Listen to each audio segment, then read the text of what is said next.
예, 감사합니다. 안녕하세요. 자, 여기 화면을 좀 보시기 바랍니다. 오늘은 이제 말라기서를 말씀을 선포하고자 합니다. 말라기서 하면 구약입니다. 구약의 마지막 책입니다. 오늘 말라기 다음에 마태복음입니다. 성경에 그 말라기 다음에 마태복음 나오는데 마태복음은 신약이고 말라기는 구약입니다. 이 말라기하고 마태복음 사이에는 약 400년의 세월이 흐릅니다. 헬라 시대가 지나가요. 400년의 헬라 시대가 저는 그 성경에 왜 헬라 시대에 성경이 이렇게 암흑 시대에 있는가를 기도 중에 제가 좀 물어보고 있어요. 하나님 앞에. 그러나 어쨌든 이 말라기하고 마태복음의 약 430년의 그 영적인 암흑기를 지나오죠. 이게 영적으로 타락한 시절에 성경에 쓰여져 있는 하나님의 말씀입니다. 저는 참 없이 컸어요. 이 충청도에서 농사 짓는 부모님 아들로 태어나가지고 농사를 지었어요. 농사 짓고 컸고 먹을 것도 없고 뭐 시골 다 그렇잖아요. 어렵게 컸습니다. 초등학교 때 우유 배달을 했고, 그리고 또 이제 신학기 다닐 때 연탄 배달도 했어요. 우리 집사님 이제 연탄도 이제 연탄 배달 했는데 연탄을 어디서 잘못 싸가지고 100장을 무너뜨렸어요. 근데 주인이 이걸 물어주더라고요. 신학생이라고. 그리고 학교 다니면서 막노동도 했고, 또 학교 건물에서 잤어요. 학교 추울 때. 그 커튼 뜯어서 잘 데가 없어서. 근데 그때 하나님이 계시나. 참 이런 원망들이 있었어요. 저한테 쓴 부모가 있었어요. 신학 공부를 하고 하나님 찬송하고 그래도 도대체 이게 평생 잘 될 필이라고 생각을 못하고 그냥 항상 노숙자 생활처럼 잘 데가 있어야죠. 공부하고 수학도 하고 할 데가 없는 거예요. 잘 데가. 그래서 삼각산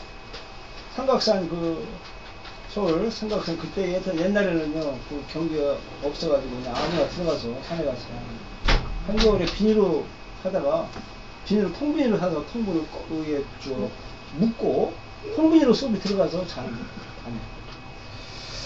그것 때문에 이게 이제 어려움, 하나님에 대한 사랑을 의심하고 그런 지난 분노가 저한테 있어요. 근데 이 말라기 시대 예수님 오시기 전에 430년 전에 성전에 귀환을 했잖아요. 귀환을 해가지고 성전도 지었고. 성전 짓고 나서 15년 동안 성전 짓고 얼마나 고생했겠어요. 성전을 하고 먹을 것도 못 먹고 그러고서 성전 지면 이야 유토피아가 온다. 아주 이제 고기에다가 아주 쌀밥 먹는 시대가 온다 라고 하면서 기대했는데 안 오는 거예요. 10년 동안 성전 짓고 부밀랑살이 더 어렵고 더 힘든 시절이 오는 거예요. 그러니까 선지자가 하나님이 너를 사랑한다. 언제 하나님이 나 사랑했어? 하나님이 이렇게 성경에 쓰여 있어요. 한번 보겠습니다. 말라기서 1장에 여호와께서 말라기를 통하여 이스라엘에게 말씀하시니라. 여호와께서 이르시되 내가 너희를 사랑하느니라. 하나님께서 내가 너희를 사랑하느니라 하나 너희는 이르기를 주께서 어떻게 우리를 사랑하시나까 하는다. 나 여호와라 말했습니다. 5절까지. 너희는 눈을 보고 이스라엘을 그 사랑입니다. 내가 너희를 사랑한다. 하나님이 선지자를 통해 사는데 혹시 하나님이 나를 사랑합니까? 하나님이 사랑합니까? 이렇게 하나님이 살아계시면 이렇게 고생합니까? 그럼 성전도 하나님 앞에 지었고 올렸는데 먹을 것도 떨어지고 내 하나님이 내가 너를 좀 사랑한다고. 그런데 이스라엘 백성들이 하나님의 사랑을 의심하기 시작해요. 먹을 것이 없어. 힘드니까. 그게 오늘 성경 말씀이었습니다. 그런데 또 제사장들이 여기 보죠. 제사장들과 백성들이 내 이름을 멸시하는 제사장들아, 나 만군의 여호와 이르노니라. 그 아들은 그 종은 주님이하나 내가 나를 공경하면 어디냐, 내가 주인일 때 나를 두려워하면 어디냐 하나 너희는 이르기를 어떻게 주 이름을 멸시하는가. 내가 어떻게 하나님 이루었어. 그러나 너희가 더러운 떡을 나의 제단에 드리고 하나님 앞에 더러운 것을 하나님 앞에 드리고 너희가 여호와의 식당 경멸해 둘 것이라고 하는 만군의 여호와가 이르노라. 너희가 눈먼이 희생제물을 바치는 것이 어찌 악하지 않느냐. 저는 것 병든 것을 드릴 것이 어찌 악하지 않느냐. 하나님 앞에 예물을 드릴 때 최고 좋은 것을 갖던 것이 아니라 눈머른 거죠. 눈머른 그 짐승, 그것을 그냥 값싼 거예요. 눈머른 짐승은 값싼 거예요. 제일 싸구려를 하나님 앞에 바친 거예요. 그리고 저는 동물을 하나님 앞에 바치고 병든 것 하나님 앞에 드리는 거예요. 이렇게 제사장들과 백성들이 하나님 앞에 하나님의 이름을 업신여기고 하나님의 이름을 더럽히죠. 보잘것없는 거 하나님. 예, 이렇게 불순종을 합니다. 여기서 짐승떼 가운데 수컷이 있거든 그 서원한 일에 흠이 있는 것을 내가 흠이 있는 것을 속에 내게 들리는 저주를 받으며 이렇게 해서 여기 뭐예요? 코 웃음 치고 훔치는 물건과 저는 거 병든 것을 가져가느라 훔쳐가지고 하나님 앞에 드리고 병든 것을 하나님 앞에 드리고 이것이 여호와의 말이냐 이게 바뀝니다. 그리고 2장에 보면 제사장들이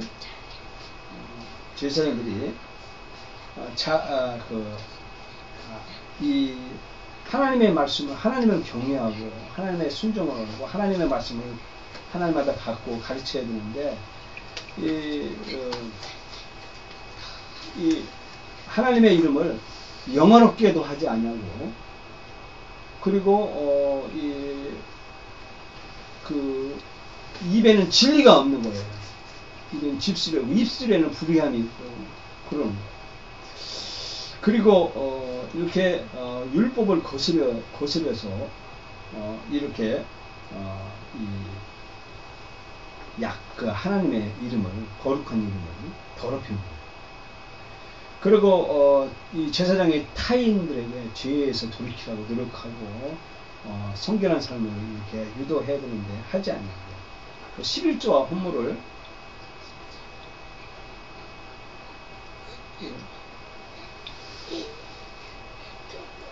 여기 있죠. 11조와 헌물을 도둑질하는 거예요. 11조도 하지 아니하고 헌물을 하지 않는 거예요. 왜냐하면 지도자가 백성들에게 11조 잘하세요. 그러면 복을 받습니다. 라고 선포해야 되는데 이 제사장이 그 선포를 안 하는 거예요. 안 하니까 이 곡식이 곡식이 기근이 들어오는 거예요. 기근이 들어가지고 백성들이 거둘 것이 없는 거예요. 그러니까 백성들이 가난해지니까 헌물을 가져오지 않는 거예요. 하나님 앞에. 그러니까 제사장들이 배가 고픈 거예요. 제사장들은 이렇게 백성들이 이 예물 이런 걸 가지고서 먹고 살아야 되는데 제대로 교육을 안 시키니까 땅에 기근이 오는 거예요. 11조하고 헌물을 안 하니까. 그래 성경은 그렇게 써 있어요. 하나님은 그렇게 선포합니다.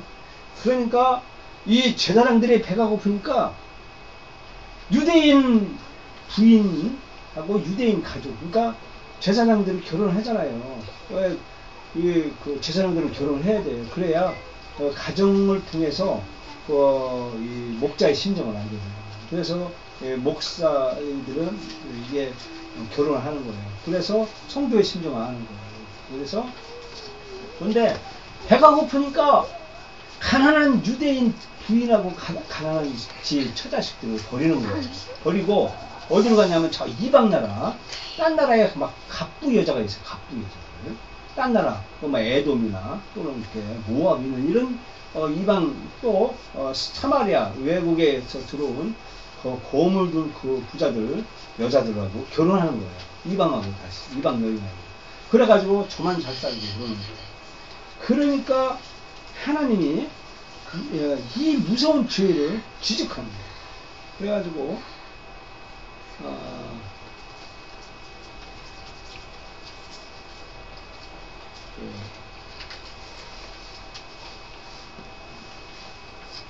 이 하나님이 그 무서운 죄를 지적해요.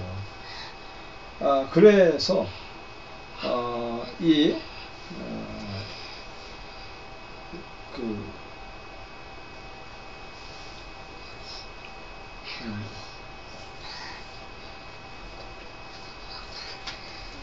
이렇게 죄를 범하죠.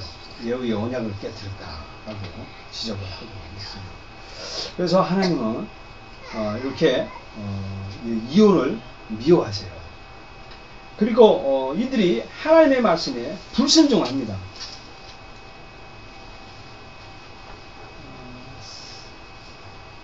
3장 1절부터 이렇게 15절까지 그렇게 그 하나님의 말씀을 계속 막 너희가 나를 대적하고 하면서 하나님을 성경으로 헛되이 만군에 옆하면서 이게 뭐 너희 곧 나라가 나의 것을 도둑질하였느니라 11주에 천국을 나의 집에 천국하라 이렇게 하면서 하나님의 명령을 거역하면서 불순종을 하는 거예요. 그러면서 하나님이 나를 사랑했고 하나님이 살아가시면 나 이러냐 하면서 하나님이 나의 죄로 인하여 벌할 거냐? 에이, 그가 정말 하나님이 나를 보고 계시겠냐? 아니라는 거예요. 예? 그게 하나님이 나를 보고 계시고 나를 이렇게 하시면 이렇게 하겠냐 하면서 백성들과 지도자들이 이에 하나님의 명령을 우습게 여긴 거예요. 우습게. 그래가지고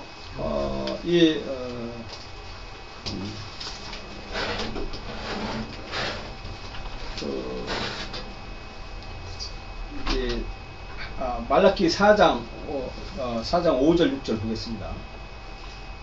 여기 보면 보라 여호와의 크고 두려운 날이 이르기 전에 내가 선지자 엘리야를 너에게 보내리니 그가 아버지의 마음을 자녀에게 돌이키게 하고 자녀들의 마음을 그들의 아버지에게 돌이키게 하리라. 돌이키지 않으면 들었거늘 내가 와서 저주를 그 땅을 치릴까 하노라. 이 말씀이 말라기 4장 5절에 보면 보라 여호와께서 크고 두려운 날에 이르기를 전에 내가 선지자 엘리야를 너에게 보내라. 엘리야는 약 BC 1000년 전에 엘리야가 왔었어요. 그러면 여기에 또 엘리야가 온단 말이냐 라는 거예요. 그런데 이 엘리야를 마태복음에 침례 요한이 말하고 있어요. 침례 요한을 엘리야다 라고 오리라 한 엘리야 오리라 한 엘리야를 침례 요한이 제시하고 있는데 그거 오시리라 한 그분이 누구였냐 하면 그분은 바로 그분이 예수 그리스도. 이 오리라 한 엘리야 오리라 한 엘리야 이분이 바로 예수 그리스도다라고 마태복음의 400년 후에 침례 요한이 선포하고 있다는 거예요. 그래서 예수 그리스도가 엘리야 곧 그가 바로 오셔서 성전에 들어오셔서 뭐를 하냐면, 예수 그리스도가 뭐라고 하냐면,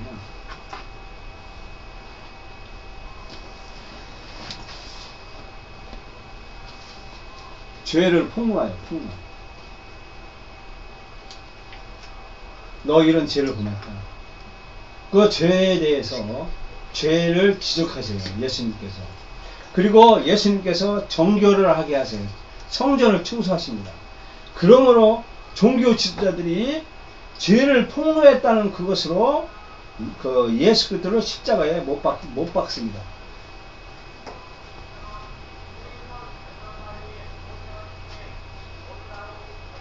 이 십자가에 못 박혔는데,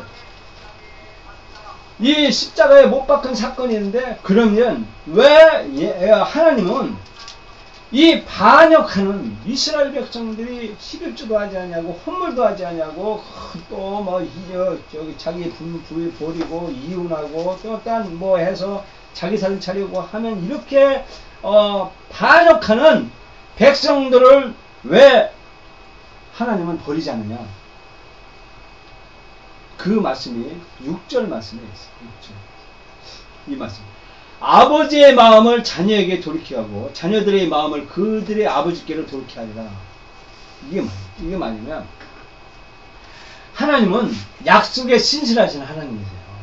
내가 너에게 복을 주리라. 그렇게 선포하시면 그 말씀하신 그 말씀을 그대로 이행하시는 하나님이세요. 그래서 하나님은 자기의 약속에 신실하세요. 그래서 그 11조와 헌물을 훔치는 사건, 이런 걸 통해서 비가 내리지 않고 가난하지만은, 그러나 하나님은 하나님의 약속에 신실하게 자신의 임무를 충실하게 하세요. 아까 처음에 서두에 제가 말씀드렸듯이, 제가 신학교를 다니고 가난 속에서 가난이 계속 이어지면서 힘들게 하루를 내가 어떻게 끼니를 때워야 되는가를 걱정하면서 살았던 그리고 하나님을 신앙생활을 하나님을 믿고 사는 그 삶을 통해서, 나는 이렇게 내가 살고 이렇게 지내는구나 라고 하는 그 순간이 굉장히 길었어요. 근데 길었는데,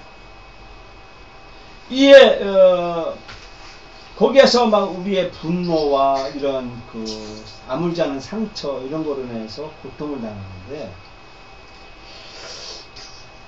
이 5절 말씀에, 여호와의 크고 두려운 날이 이르기 전에 내가 선지 엘리야를 너에게 보내리니.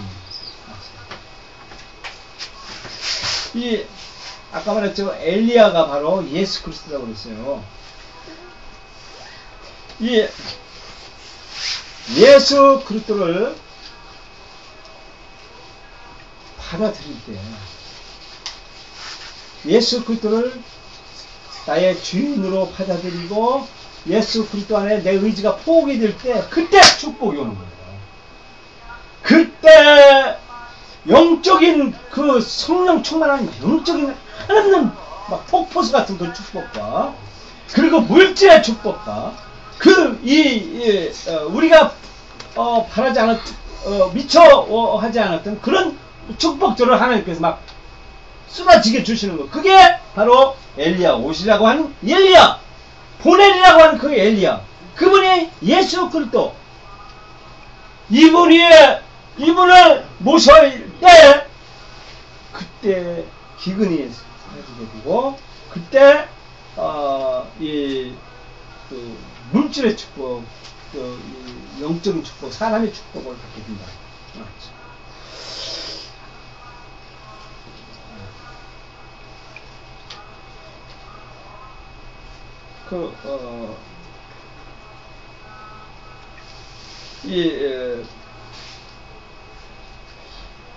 오리라고 한 그 엘리야, 메시아를 만난 사람, 이 메시아 예수 그리스도를 영접하고 예수 그리스도를 통해서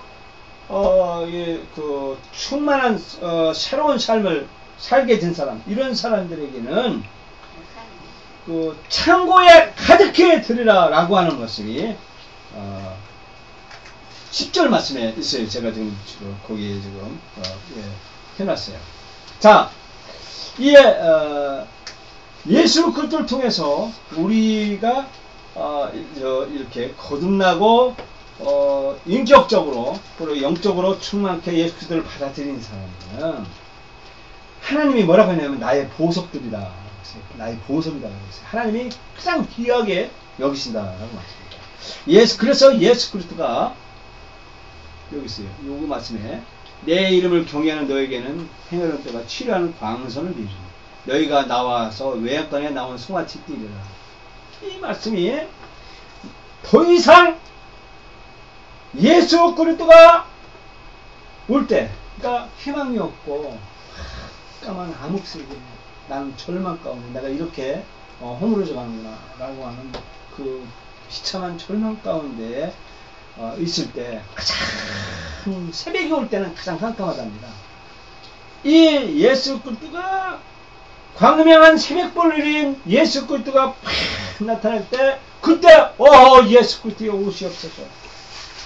여호와의 날에 나를 치유하시고 나를 깨끗하게 정결하게 회복시키고 더 이상 저주가 없을 것이다 라고 선포하고, 그래서 예수 그리스도를 통해서 예수 그리스도를 우리가 마음을 열고 들어갈 때 주 예수여 오시옵소서 라고 우리가 받아들여야 됩니다. 그럴 때 새로운 복이 임한다 라고 하는 말씀을 하는 말씀 보겠습니다. 말라기서에 있고요. 말라기 선지자의 외침이 있어요. 아까 말씀드렸습니다. 이 역사적 사건이 그렇죠. 여기에서 있었던 일이요. 자, 사마리아 6월절에 이 제사장들이 했는데 이 백성들이 이 짐승 양과 염소를 하나님 앞에 가져요. 근데 이 눈먼 것, 저는 것을 하나님 앞에 가져와서 이렇게 하나님을 이름을 경배하는 거죠. 새 언약을 맺습니다. 그분이 예수 그리스도라는 거예요. 그래서 메시아 예수 그리스도가 오실 때 그때 우리의 삶이 완전히 바뀌게 된다라고 선포하고 있는 것입니다. 그래서 여러분과 저는 예수 그리스도 그분이 우리를 치유하시고 우리를 더 이상 저주가 없게 되고 그렇게 우리를 축복하신다고, 내가 너희를 보석같이 여기리라, 그 말씀, 그 말씀을 우리는 예수님을 받아들였으니 그 말씀을 붙들고, 그리고 우리는 주 예수 오시옵소서. 나의 삶은 주님이 주인입니다. 주님께 영광 돌립니다 라고 할 때, 주님이 주인일 때 우리는 새로운 삶을 살게도 축복을 받고, 영적인 축복, 예수 그리스도가 충만해서 우리한테 우리를 인격적으로 충만하게 우리를 지배하면 우리는 영적인 축복은 물론 육적인 축복, 물질적인 축복도 같이 겸해서 받는다라고 선포해 주고 있다는 것입니다. 그 말씀을 믿으시고 예수 그리스도를 만나시고 예수 그리스도에게 예수 그리스도를 주인으로 삼는 여러분과 저가 되기를 예수님의 이름으로 축원합니다.